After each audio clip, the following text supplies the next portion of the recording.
You're listening to Workplace Perspective, an employment law podcast presented by SAFFIRE Legal.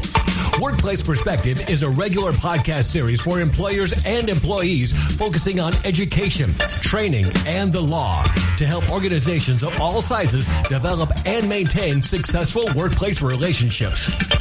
The opinions expressed by guests on Workplace Perspective do not necessarily reflect those of SAFFIRE Legal or its attorneys and should not be considered legal advice. And now, here's your host, founder and principal attorney at SAFFIRE Legal, Teresa McQueen. Thank you, James, and welcome everyone to Workplace Perspective, where we are striving to raise the bar at workplaces everywhere. Today, we are talking with Michael Sorell, a research fellow at IMD Business School, located in Switzerland, of all places. We are so excited to have him with us. Michael has co-authored a really interesting article entitled Why Reverse Mentoring Works and How to Do It Right. The idea of reverse mentoring is really fascinating to me and a concept that has the potential to create engagement across so many businesses and organizations. I cannot wait to hear more about the concept and to get Michael's thoughts on this innovative twist on traditional mentoring. It's going to be a great show. Don't go away. We'll be right back. The opinions expressed by guests on Workplace Perspective do not necessarily reflect those of SAFFIRE Legal or its attorneys and should not be considered legal advice. You're listening to Workplace Perspective, an employment law podcast presented by SAFFIRE Legal. Welcome back to our listeners, and welcome to Workplace Perspective, Michael Sorell. We're really happy to have you. Thank you for having me. So before we get started, why don't you tell our listeners a little bit about who you are, what you do? So thank you. So my name is Michael Sorell, and I'm an American, born and raised in New York, but now living in Lausanne, Switzerland. And I'm a research fellow at IMD Business School in Switzerland, where I am responsible for working on research articles for both academic journals and practitioner journals, like the article you found on hbr.org, for example. Currently, I'm interested in researching strategic renewal, which is basically how large established firms renew and invent themselves using their resources both internally and externally. Well, that's great. Well, I'm so excited to talk about this topic. I can't tell you. There are so many businesses and organizations right now just struggling, trying to find ways to stay relevant as they face, shifts in society that are driven by not only societal changes, but technology. And then we've got this transition from one dominant workforce to the new dominant workforce. And then at the same time, we've got all these younger workers and young professionals trying to sort of struggle to find their voice and share their knowledge and contribute somehow to their jobs and their community and their careers in more of a meaningful way. And this idea of reverse mentoring, it's just such a terrific opportunity, right, for these two groups to come together. And I just can't wait to hear it. So why don't we start by you tell us, what is reverse mentoring? So reverse mentoring is what we consider the pairing of younger employees with more established senior executives to discuss topics which are of strategic importance to the organization. And this was started by Jack Welch back in the late 1990s, when he wanted to, he wanted to have his top executives understand the internet, because the internet was being created around that time. And he thought that this was something that his executives needed to learn about. So he created reverse mentoring. And he is credited with the reverse mentoring kind of phenomenon. So if you do a Google search, it'll come up with Jack Welch. And so the idea is basically to do a flip on the reverse mentoring, to do the flip on the traditional mentoring, which is where a senior member mentors a younger employee. Here we're having a younger employee mentor a senior member of the organization. And why it's become popular now is what you stated, is because there are a lot of trends which are happening now, which are really either disrupting companies or kind of outside the traditional box or thinking of most senior executives. And this is things related to digital, sustainability, globalization, things regarding the sharing economy, diversity and inclusion, and as we talked about, millennials and Gen Z. And what's happening now is that stakeholders of many large corporations are expecting senior members of the corporation to have a detailed knowledge of these topics, but also talk about them with experience and in depth. So it's kind of, don't just talk about digital, walk the talk.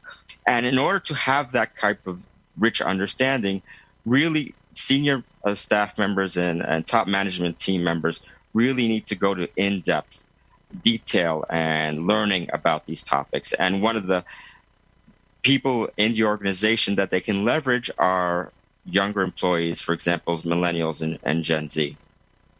Yeah, it's I just fascinated, but it's really true. So I became aware of your article through my local bar association because, like a lot of organizations, we're looking at, so how do we stay relevant?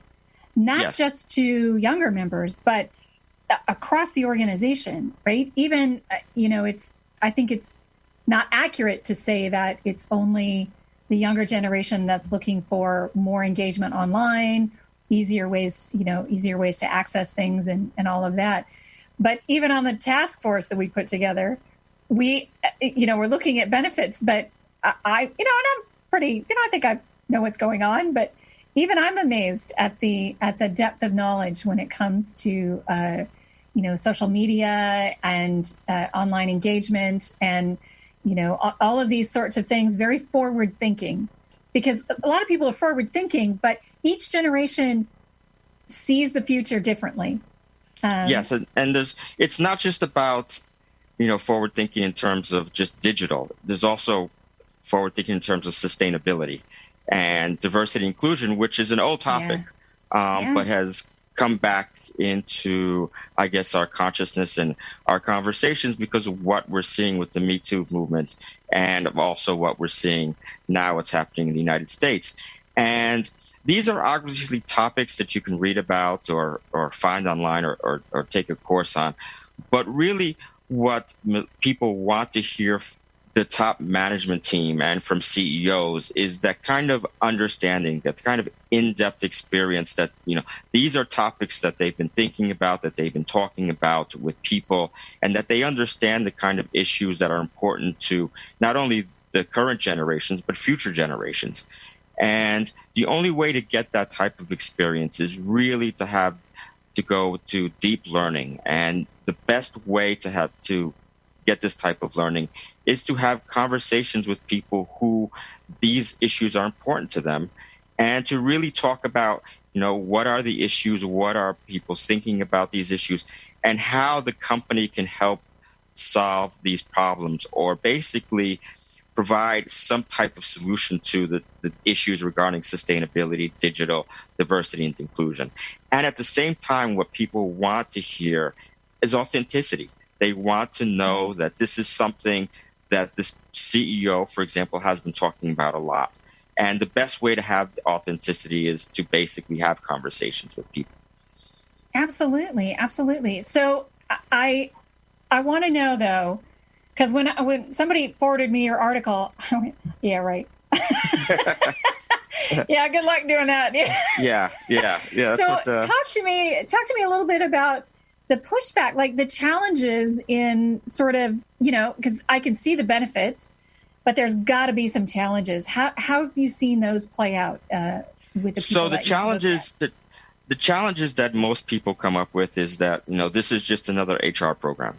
And when you go to people about, do you want to be in an HR program?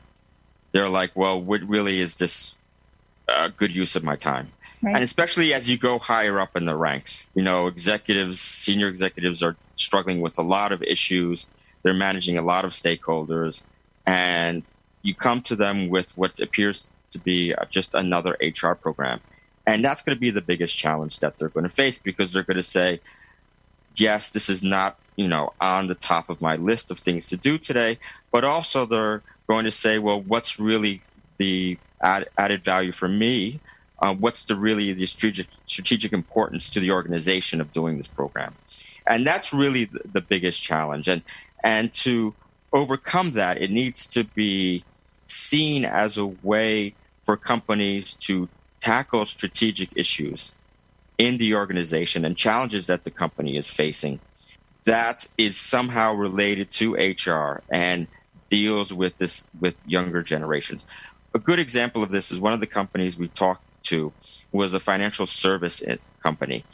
And what they found was that they were having trouble attracting millennials to their industry. And millennials were interested in it, but compared to other companies and other industries, they were interested in other things. For example, tech and doing things regarding sustainability.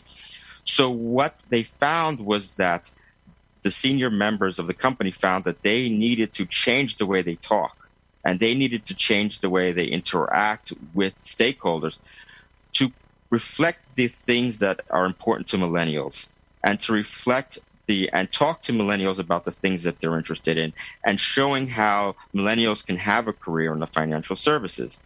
And this was something that was of vital importance to the organization because they needed to recruit talent and they needed to bring the next generation in. And what they found from talking with mentors through this reverse mentoring program was how to position the company to make the company more attractive to millennials. That's really interesting because it's not what I thought you were going to say. I thought the biggest concern would be egos. No. There are issues regarding egos, but the biggest concern is time. And the biggest concern is basically, how is this going to help me with the challenges that the company faces? Yeah. And how is this going to help me with the challenges that I face in my department? And when it's framed as just another HR program, I think people don't think of it as strategic importance. And that's one of the problems with, for example, programs that come from HR. They're not seen as really strategic. And overcoming that is basically having buy-in from senior managers and from the top, saying that this is actually a program that is going to help us with our strategic challenges and our blind spots and help us bring the company into the future. Yeah, walk the walk. I remember I worked for a big corporation when I was younger, and it was always the newest CEO's pet project. So, we all got to get on board with this now. We all got to get on board with that. And after it's all done, you're like, well, it was a waste of time because nothing gets carried forward. But when you're talking about buy-in, that is huge. It's absolutely huge. It's crucial to not just instigating, like you said, but to get buy-in, but for the long term.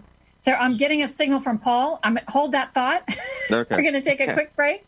When we come back, more thoughts from Michael on reverse mentoring. Stay with us. We'll be right back.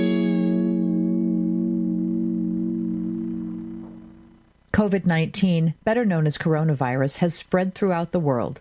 Information about children with this disease is limited, but they are known to have had mild symptoms. Many organizations are responding accordingly depending upon their area. It's best to stay home and away from others, especially when sick, and continue following healthy hand wash guidelines, covering mouth and nose and not touching your face or high-touch surfaces. Clean and disinfect high-touch surfaces regularly, and for more information, please visit cdc.gov/COVID-19. Thank you. If you enjoyed today's show, do this. Share us, like us, give us a review on your favorite podcast app. It means a lot to us, and it ensures more people tune in and raise the bar at workplaces everywhere.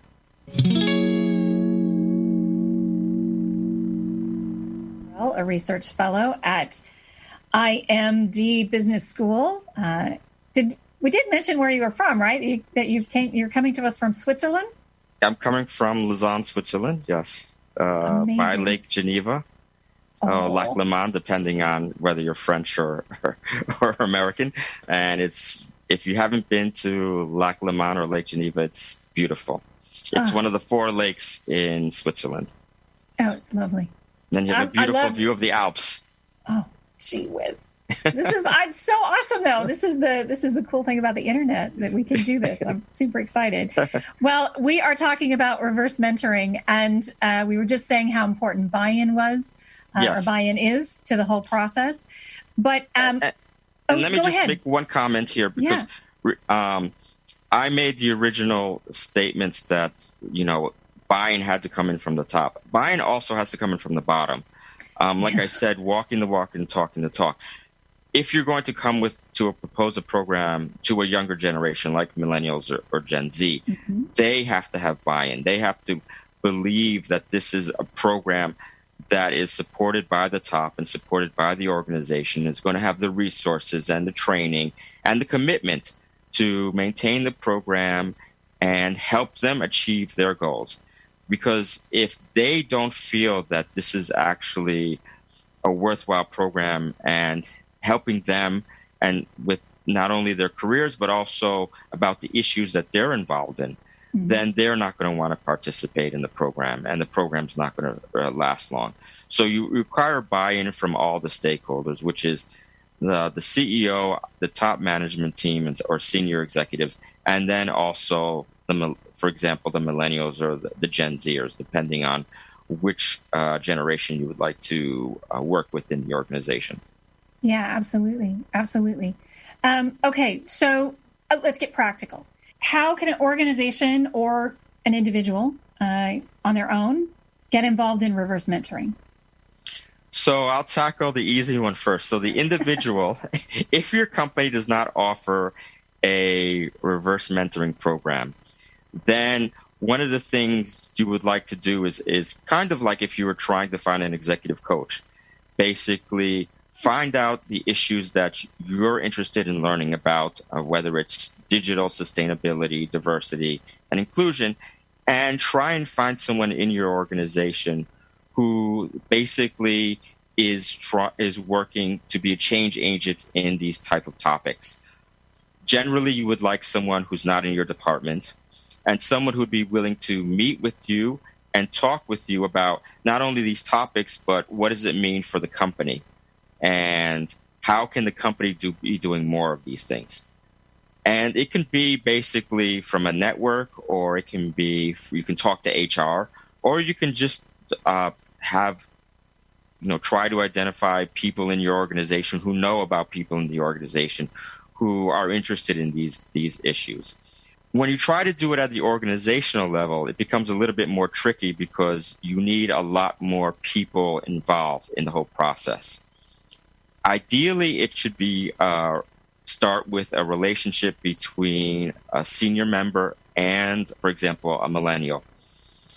And the idea then is to try and develop a program and find millennials who would be interested in being involved in this program. And then once you've started to talk about kind of topics and issues and what kind of program you would like and the rules, then the idea is that you would present it to HR and then to the CEO, or the CEO, depending on who's in charge of this. With an organization, you would like the millennials to run the program. This is one of the things we found, that it really needs to be run by the younger generation. They need to be responsible for the training, for the for the recruitment, and for the matching, because the matching is very difficult. And the more that the millennials can run the program, the more buy-in you'll have, and the more energized they will be in building these relationships and making sure that the program runs well. I was thinking, as you were speaking, and I thought this when we were talking earlier too, about the idea that you find someone who has an interest in the company or the organization. So, because it's not in the traditional sense of mentoring. A lot of people look at mentoring like, I'm trying to improve myself, my practice, my job, whatever it might be. But this has an interesting twist in that it really is most effective in an organization where you've got people who are invested in the organization, which is why I would imagine it's such a great engagement and retention tool, Because if you're going to go through all that work and you've got people, you want to get them invested in the company, and it's really great because you're matching someone who presumably has been with a company for a more significant period of time, more so than someone who's just come on in a younger career capacity. So you have that it's almost working both ways because you've both got to buy into the company, right? So that back and forth. When you have a really good mentoring relationship, it kind of reinforces it. It creates a lot of synergies within the organization, because remember, the mentors who are the younger generations are then talking about the program to their coworkers and to their colleagues, and talking about how great the program is and all the things that they're learning and what they're learning about the company. This is the tricky part, because it becomes a double-edged sword. Just as much as the program can energize the younger generation, it can also kind of have a negative impact if the program's not run well. So it can de-energize a younger generation or younger employees if there's not really a sense of buy-in and the program's not run well, or it is not really thought as important to the senior staff members of the organization. So it really needs a lot of buy-in and a lot of commitment and a lot of dedication to the idea that this is really an important program, and we want to do this because not only is it going to help us who are the senior managers, but it's also going to help to energize the younger generations. And the goal of the program is to basically help the company overcome its strategic challenges. I think that's unique as well, that common goal idea to better the organization or better the business, the company, to both of your benefit, to the more senior and the younger professional, right? To both of your benefits. Yes, and one of the things that has to be clear is these don't have to start out being big goals. I mean, it isn't like we're talking about, okay, now we're going to talk about mergers and acquisitions. These can be things, like I said, about, how do we better position the company to handle the issues around millennials? Or how do we deal with the issue of diversity and inclusion? What do I, as a senior member, need to be doing? Who should I be talking to?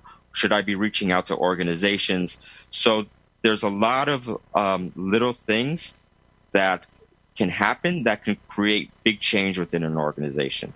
But the important thing is that the learning process. This is about one generation learning about the important issues that are impacting younger generations in our society as large, and being more in tune with what's happening to them and in the external environment. And then trying to figure out how the company can solve some of these problems. Well, Michael, I love this topic. I could go on all day. This is fascinating. I think you've given me so much to think about, and I'm sure you've given our listeners a lot to think about as well. I hope so. It's a great concept. It's a really great concept, and you explained it so well. As we sort of wrap up today, do you have any sort of words of wisdom or thoughts for the future on this topic? Yes. So what we like to talk about at IMD is the Monday morning takeaway, which is on Monday morning, 9 o'clock, when I walk into the office, what can I do, or what should I be thinking about? And I think that as we move into what we consider the knowledge economy, one of the things that people need to understand is that we're in the age of continual learning. Mm-hmm. And whether it's you're learning online, or you're learning through a book, or you're learning through a coach or a mentor, you need to constantly be learning, because we're in a time where, with lots of disruptions and lots of changes, lots of important issues regarding sustainability, diversity, inclusion, and digital. And you're not going to be able to really learn about these issues at once or using one source. You need to use a variety of sources, and you need to learn the way you learn best. And one of the best ways to learn is obviously through conversations and with people who are really trying to be change agents in these areas. Well, that'd be you, Michael. I want to thank you so much. That's our show for today. Thank you so much for joining us and sharing. Thank you for having me. Yeah, we loved it. It was great. Great topic. Thank you so much. If you want to learn more about Michael, you can find him on the web at www.saffirelegals.com. www.imd.org. You can also connect with Michael on our website by visiting sapphirelegal.com/podcast. I want to also thank our listeners, my radio angels, James and David Knight, Workplace Perspectives team extraordinaire, engineer producer Paul Roberts, our associate producer Melissa DeLacey, with music provided by the very talented Stevie Vercelloni. Thank you all for joining us on Workplace Perspective, and until next time, keep raising the bar.